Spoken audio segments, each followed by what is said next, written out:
ရခိုင်လွတ်မြောက်နေမြေတွေမှာကုဆက်ယောဂကြောင့်တည်ဆုံသွားကြတဲ့တရိတ်ဆန်တွေကိုလုံးဝမယောင်ရှာကြဖို့နဲ့စီကံမေမစွန့်ပစ်ကြဖို့အရက်ခပြည်သူတော်လှန်ရေးအစိုးရကတားမြစ်လိုက်တယ်လို့သိရပါတယ်။ကြောက်တော်မြို့နယ်အပါအဝင်ရခိုင်ကလွတ်မြောက်နေမြေတွေကမြို့ပေါ်နဲ့ကြေးရွာတွေမှာအရက်ခပြည်သူတော်လှန်ရေးအစိုးရကလော့စပီကာနဲ့လှည့်လည်အသိပေးတားမြစ်ခဲ့တာဖြစ်တယ်လို့ဒေသခံတွေကပြောကြပါတယ်။အဲ့ဒီလိုကုဆက်ယောဂကြောင့်တည်ဆုံသွားရတဲ့တရိတ်ဆန်တွေကိုစီကံမေမစွန့်ပစ်ပဲစနစ်တကျမြေမြုပ်စွန့်ပစ်ကြဖို့ကိုလည်းကြေညာထားတာပါ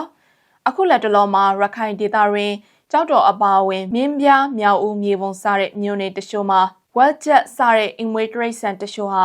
ဘာယောဂဖြစ်ပွားမှန်းမသိပဲတည်ဆုံမှုတွေရှိနေတာလည်းဖြစ်ပါတယ်